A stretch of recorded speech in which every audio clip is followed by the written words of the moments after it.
लेकिन अंबिका सोनी जी सोनिया जी के बगल में बैठना चाह रही थी, तो इस वजह से खड़गे जी वहां से हट गए। और जो बीजेपी कह रही है कि दलितों का अपमान और दलितों का सम्मान और इसका और उसका, तो उसके लिए मैं सीधी बात कहना चाह रहा हूं कि वहीं राहुल गांधी जी के बगल में मुकुल वासनिक जी भी बैठे हुए हैं जो खुद दलित समाज से आते हैं। तो इस तरह की जो बातें हैं, उन बातों पे बीजेपी के लोगों का ही ध्यान जा सकता है। हम लोग इस तरह की अरुणेश जी बातों पे कोई ध्यान नहीं अरुणेश जी, ये तो आप मिट्टी डाल रहे हैं मामले पे। नहीं, उनको मिट्टी किसने नहीं, बुलाया? हकीकत है, वो बता रहे हैं केसी कि वेणुगोपाल ने बुलाया वार्ष्णेय जी को। तो मीडिया के लोग हैं वार्ष्णेय जी को जो इस किसने तरह बुलाया? की आप देखिए बातों उस वीडियो को की, जिस नहीं वीडियो की आप बुलाया बात किसी कर रहे ने, हैं, कोई उन्होंने किसी पीछे से को बुलाया। कोई किसी को नहीं बुलाता। ये कांग्रेस है और यहाँ का कल्चर भाईचारे का कल्चर है। जो प्रोटोकॉल है वो बीजेपी में चलता है, बीजेपी में लाइन तय की जाती है। अरुणेश जी, कांग्रेस का अधिवेशन चल रहा है और अधिवेशन में बहुत ज्यादा एक फोटो वायरल हो रही है जिसमें खड़गे जी एक साइड में बैठे नजर आ रहे हैं। भारतीय जनता पार्टी के कुछ नेता भी उसको ट्वीट कर रहे हैं और कुछ आईटी सेल सोशल मीडिया पर ये चर्चा का विषय बनी हुई है कि आखिर मल्लिकार्जुन खड़गे को अलग क्यों बिठाया गया है। वो वीडियो आधी अधूरी दिखाई गई है और ये ऐसे लोग इस खबर को बोलने की कोशिश कर रहे हैं, प्रचारित करने की कोशिश कर रहे हैं, जो लोग खुद अपने राष्ट्रीय अध्यक्ष को साइड में कर देते हैं। नड्डा जी के तमाम वीडियो आपने देखे होंगे। नहीं, इसका मतलब तो ये हुआ वो सम्मान ही नहीं दे रहे राष्ट्रीय अध्यक्ष, ये कठपुतली है सिर्फ। आप पूरा वीडियो देखिए, उस पूरे वीडियो में खड़गे जी ने खुद अंबिका सोनी जी के लिए कुर्सी छोड़ी है।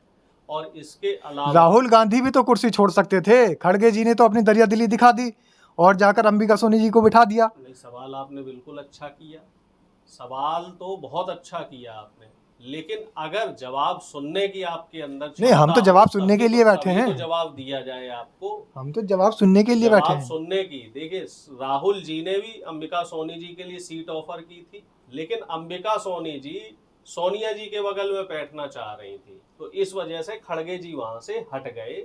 और जो बीजेपी कह रही है कि दलितों का अपमान और दलितों का सम्मान और इसका और उसका, तो उसके लिए मैं सीधी बात कहना चाह रहा हूं कि वहीं राहुल गांधी जी के बगल में मुकुल वासनिक जी भी बैठे हुए हैं जो खुद दलित समाज से आते हैं।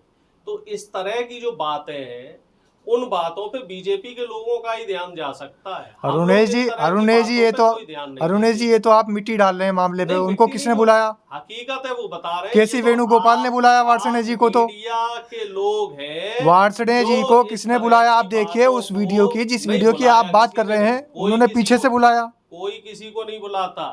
ये कांग्रेस है और यहाँ का कल्चर भाईचारे का कल्चर है।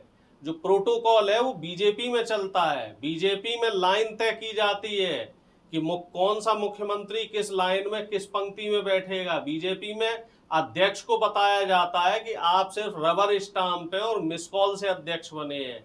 हमारे यहाँ अध्यक्ष का पूरा सम्मान होता है और जो वरिष्ठ नेता है उनका पूरा सम्मान होता है। और आप देखिए कि जो 2 दिन का अधिवेशन चला उसमें जितने भी कांग्रेस के वरिष्ठ नेता थे उस सारे के सारे आगे की पंक्ति में बैठे। राहुल गांधी जी का एक और बयान आया था, दलित, ब्राह्मण और कहीं ना कहीं उन्होंने मुस्लिमों के लिए भी कहा कि हम इसमें फंस के रह गए, हमें ओबीसी का ध्यान ही नहीं था, ओबीसी का साथ हमने लिया नहीं। तो क्या दलित और ब्राह्मण और मुस्लिमों का साथ नहीं चाहिए? देखिए ऐसा है, कभी कभी ऐसा होता है जब वो बात की जाए तो पूरे कॉन्टेक्स्ट में की। पहले ये माना जाता था कि दलित, ब्राह्मण और मुस्लिम कांग्रेस का मूल वोटर है। जो मूल वोटर एक पैठ वोटर माना जाता है। जैसे आज के समय ये माना जाता है कि ब्राह्मण, क्षत्रिय और ठाकुर यानी कि जो सवर्ण क्लास है वो बीजेपी का मूल वोटर है। तो इसका मतलब ये नहीं है कि दलित और जो सवर्ण, जो ब्राह्मण है और वो मुस्लिम है, सिर्फ इन्हीं से प्यार है। आप ओबीसी के नेता हैं और आजकल आपका राहुल गांधी के साथ फोटो वायरल हो रहा है, इसलिए कहीं ऐसा तो नहीं कि ओबीसी के चक्कर में आप बढ़ावा कर रहे हो, मैं पिछड़ों तारीफ कर रहे हो आप? अरे सुनिए आप श्रीमान जी, सुनिए, अगर पिछड़ों की बात करी जाए तो जब मंडल आयोग की सिफारिशें भी लागू नहीं हुई थी उससे पहले कांग्रेस शासित 2 मुख्यमंत्रियों ने पिछड़ों को आरक्षण दिया था। अर्जुन सिंह जी ने मध्य प्रदेश में आरक्षण लागू किया था और बाबू राम नरेश यादव ने उत्तर प्रदेश में आरक्षण लागू किया था। और हायर एजुकेशन की बात करी जाए तो उसमें भी अर्जुन सिंह जी जब एचआरडी मिनिस्टर थे और वो जाति के ठाकुर थे, ये भी हमारे दर्शक समझ लें और जो व्हाट्सएप यूनिवर्सिटी का ज्ञान लेने वाले लोग हैं वो भी समझ लें कि अर्जुन सिंह जी ठाकुर थे और उन्होंने ही हायर एजुकेशन में 27% ओबीसी आरक्षण को लगाया था। और अभी हमारे जितने राज्यों में सरकार है, अब हम तेलंगाना की बात करें तो तेलंगाना में 42% पिछड़ों को आरक्षण दिया जा चुका है। इसके अलावा जब हमारी मध्य प्रदेश में सरकार थी, छत्तीसगढ़ में सरकार थी, तो वहां भी हमने पिछड़ों के आरक्षण को बढ़ाया था, लेकिन बीजेपी उसको लागू नहीं होने दे तो रही। मतलब आप गलती मानते हैं, राहुल गांधी गलती मानते हैं, कांग्रेस गलती मान रही है कि हमसे गलती हुई है। दलितों को ओबीसी को नहीं, छोड़कर किस दलितों बात को, की? ब्राह्मणों को और पिछड़ों को नहीं, जो नहीं, नहीं। आप दलितों को, आप शब्दों का हेरफेर ब्राह्मणों करते हैं। को, मुस्लिमों को जो साथ लिया, इसका मतलब ये गलती कांग्रेस थी। हमेशा सबको साथ लेके चलती रही है। आप कैसी बातें कर रहे हैं पत्रकार महोदय? आप बीजेपी, मैं तो वही कह रहा हूँ, मैं नहीं कह रहा, राहुल गांधी कह रहे हैं, आपके नेता कह रहे हैं भाई साहब। बीजेपी की जो अरुणेश जी आपके नेता बोल रहे हैं। बीजेपी की जो स्क्रिप्ट है, उस स्क्रिप्ट को आप पढ़ रहे हैं। नहीं, आप मुझ पे मत थोपिए, ये शब्द मेरे नहीं है, ये राहुल गांधी के शब्द हैं। बीजेपी की स्क्रिप्ट थोप रहे हो आप। ये राहुल गांधी के शब्द हैं साहब, बीजेपी के किसी नेता ने ये बयान नहीं दिया। का कोई भी ऐसा बयान नहीं है। राहुल गांधी जी ने हमेशा कहा है कि देश की और कांग्रेस की नीति है, सिर्फ राहुल जी की नहीं, कि देश की जितनी भी आबादी है, चाहे वो किसी भी जाति का हो, धर्म का हो, सबका बराबर रूप से ध्यान दिया गया और सबके लिए काम किया गया। निश्चित तौर पे तो फिर ये फंसे रहने वाली बात कहां से आ गई साहब? कौन फंसे रहे? दलितों के, ब्राह्मणों के, मुस्लिमों के चक्कर में फंसे रहे, ओबीसी का साथ नहीं ले पाए। आप क्रॉप्ड वीडियो, आप मॉफ वीडियो, अगर उसका कॉन्टेस्ट ले, ऐसा लग रहा है अरुणेश जी आप राहुल गांधी जी से भी हाल ही में मिले हैं और ओबीसी समाज से आते हैं, तो इसलिए आपको ज्यादा अच्छा लग रहा है। इस तरह की बातें आपके पक्ष में जो बयान आ रहा है इसलिए अच्छा लग रहा है। अरे साहब, अब तो आप बिल्कुल गोदी मीडिया की तरह और बीजेपी आईटी सेल की तरह हमलावर हो रहे हैं। आधी बात देख रहे हैं और आधी बात देखना ही नहीं चाहते। दिखाइए, आप पूरी बात दिखा दीजिए। अब आलू से सोने वाली भी वीडियो आपने देखी होगी, उस पे पूरा गोदी मीडिया लगा रहा, आईटी सेल लगा रहा।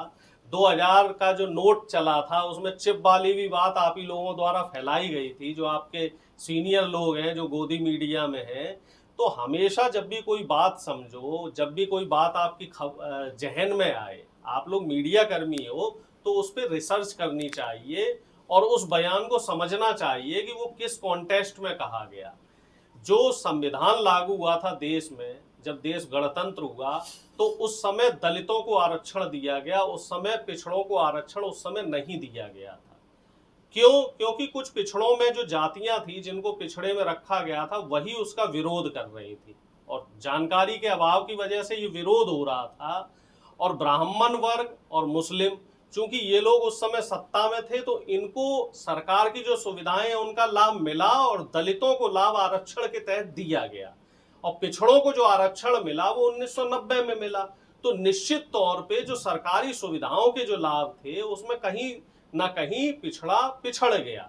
तो जो कॉन्टेस्ट था राहुल जी का, वो कॉन्टेस्ट ये था। अब हुआ क्या इसमें कि आधी बात बीजेपी आईटी सेल गोलमोल। चलिए, सरदार वल्लभ भाई पटेल पर राजनीति चल रही है। तो पटेल साहब आप बताओ, बहुत अच्छा आपने मुद्दा छेड़ा। सरदार वल्लभ भाई पटेल कौन थे? पिछड़े थे कि नहीं थे?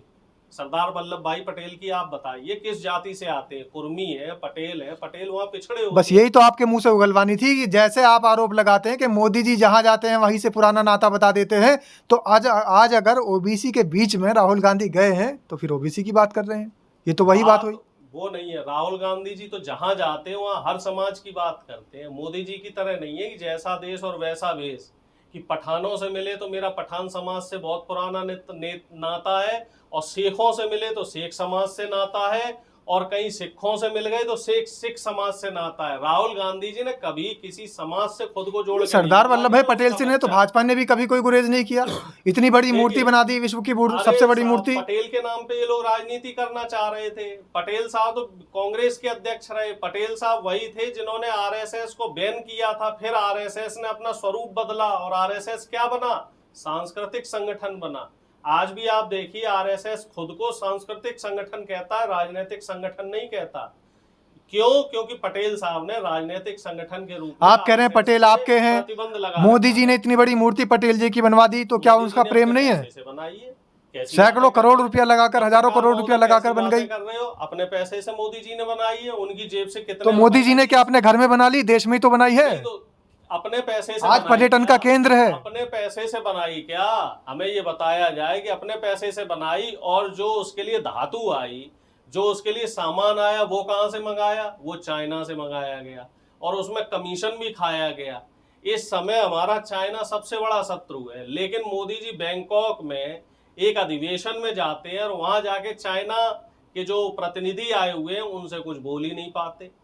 वहां जो श्रीलंका के प्रतिनिधि थे उनसे कोई जो विदेशी मसौदे हैं उन पे कोई मोदी जी गए तो थे, डोनाल्ड ट्रंप तो मोदी जी के दोस्त हैं। सुन तो लो साहब, ट्रंप साहब तो मित्र हैं। बांग्लादेश वाले ने भी हमें धमका दिया। बांग्लादेश वाला कह रहा है कि शेख हसीना को पहले वापस करो, फिर उसके बाद बात होगी। नहीं, आप विदेश की बात कर रहे हैं, विदेशों में सबसे अच्छा देश कौन सा है? ट्रंप आज क्या बोल रहा है?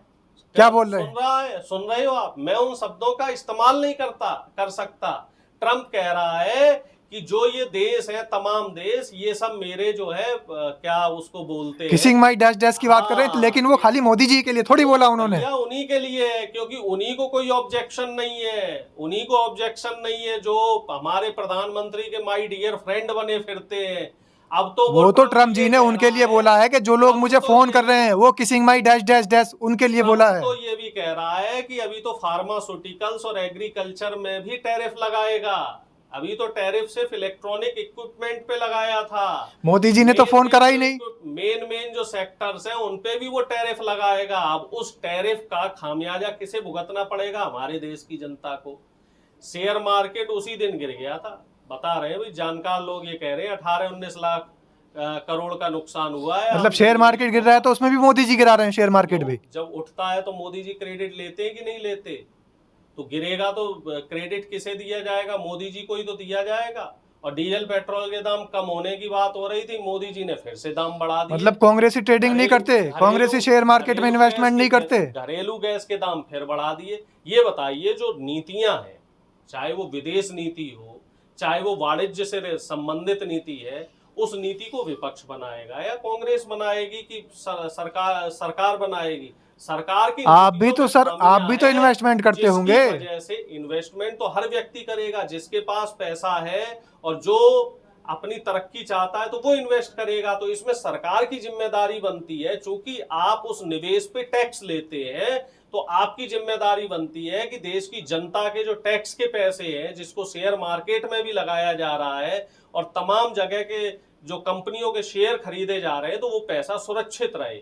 लेकिन प्रधानमंत्री सिर्फ और सिर्फ अपने मित्रों के बारे में सोच रहे हैं और अपने मित्रों को फायदा दिलाने के लिए ही इतना जो ट्रंप की तानाशाही है और ट्रंप की जो मोनोपोली है उसको वो झेल रहे हैं। प्रधानमंत्री सिर्फ अडानी के ऊपर जो 20,000 करोड़ रुपए का रिश्वत का और घूसखोरी का आरोप था, धोखाधड़ी का जो अमेरिका ने आरोप लगा रखा था, उस आरोप से अडानी को बचाने के लिए, सिर्फ और सिर्फ अडानी को बचाने के लिए ये सारी की सारी कवायद की जा रही है। चलिए देखते हैं जनता का क्या फैसला है। जनता से भी चाहते हैं अपनी राय रखें कि नेताजी सच बोल रहे हैं या फिर हमारे मोदी जी सच बोलते हैं। धन्यवाद।